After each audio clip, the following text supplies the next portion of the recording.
ओरे चुरंगन मेरे कोंकणी भाषा में लिखी गई कहानी जिसकी लेखिका है मीना काकोडकर। और उन्होंने इस कहानी में बहुत ही सहजता से बाल सुलभ मन के मनोवैज्ञानिक भावनाओं को उजागर करने का प्रयास किया है। आइए देखते हैं ये कहानी। बाल मनोविज्ञान की दृष्टि से ओरे चुरुंगन मेरे कहानी पर विचार कीजिए। ओरे चुरुंगन मेरे कहानी 8 साल के बच्चे रघु की कहानी है, जिसकी माँ अभी 2 दिन पहले ही इस दुनिया को छोड़कर चली गई। इस बच्चे की स्वाभाविक इच्छाओं और प्रतिक्रियाओं का कहानी में चित्रण किया गया है। कहानी में एक निसंतान स्त्री के मातृत्व की भावना और मातृहीन बच्चे के मनोविज्ञान को प्रभावशाली से वर्णित किया गया है। इस कहानी में रचनाकार की मनोवैज्ञानिक सूझबूझ के साथ उसके मनोवैज्ञानिक ज्ञान का परिचय भी मिलता है। बच्चे का लगाव, जुड़ाव या प्रेम भाव सबसे अधिक माता के साथ होता है। मातृहीन बच्चे के लिए माँ की स्मृतियों में डूबा रहना सबसे बड़ा सहारा होता है। रघु पिता या पड़ोस की स्त्री सुरंग की गोद हो, वह माँ के साथ बिताए गए एक एक पल को याद करता है। पिता को माँ की याद में रोते हुए देखकर बच्चे का रोना सहज स्वाभाविक है।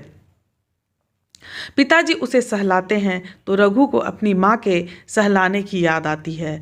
अगर माँ से भी अधिक प्रेम मौसी बच्चे को करे तो क्या मौसी माँ बन सकती है? मौसी प्यारी हो सकती है, लेकिन बच्चे के लिए माँ सर्वाधिक प्यारी होती है। इस बाल सुलभ भावना का कहानी में अनेक स्थलों पर चित्रण है, जैसे मौसी के कपड़ों से फूलों की सी खुशबू आ रही थी। माँ के कपड़ों से हमेशा धुएं की गंध आती थी, पर मेरा मन चाहा कि मौसी के कपड़ों से धुएं की ही गंध आती तो कितना अच्छा होता। माँ की बगल में सोते हुए धुएं की अच्छी सी गंध आती थी। सुरंग की साड़ी से भी वही खुशबू आती है जैसे कि माँ की साड़ी से आती थी। उस गंध का चिंतन करते हुए मैं मौसी के बगल में घुसा। मौसी सुर सुर कर रस्सी खींच के गागर से कुएं का पानी निकालकर मेरे सर उड़ेल देती, पूरे बदन में साबुन लगाती। घर पर मैं अकेला ही नहा लेता था। मैंने माँ को कभी मुझे नहलाने नहीं दिया। मैं क्या अब नन्हा सा बच्चा था? पर मौसी सुने तब ना। मुझे लगता था कि मैं मौसी को भींच लूँ, पर मैं कुछ नहीं करता था।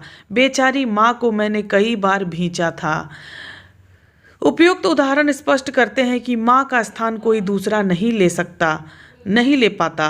बच्चों के दिलो दिमाग में माँ की स्मृतियाँ भरी रहती है।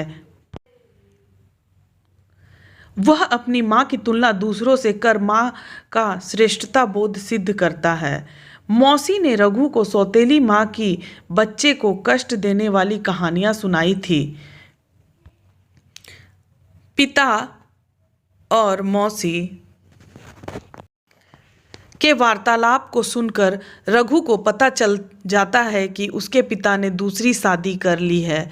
बच्चे चंचल होते हैं तो उनके मानसिक भाव भी तो स्थिर नहीं होते।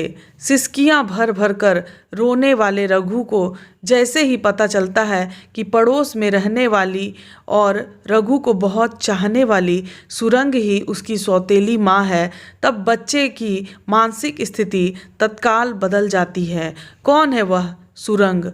सुरंग! मेरी आंखें चमक उठी। हटो, सुरंग भी कभी सौतेली माँ हो सकती है भला? वह कितनी अच्छी है। उसकी बगल में जब मैं सोया था तब मुझे लगा था कि जैसे माँ की गोद में सो गया हूँ। इसके बाद बच्चा खुशी खुशी मौसी को छोड़कर पिता के साथ चला जाता है। मौसी को विश्वास नहीं हो पा रहा था कि रघु उसे छोड़कर अपने पिता के साथ वापस जा रहा है। रघु के मन में एक बात घर कर चुकी।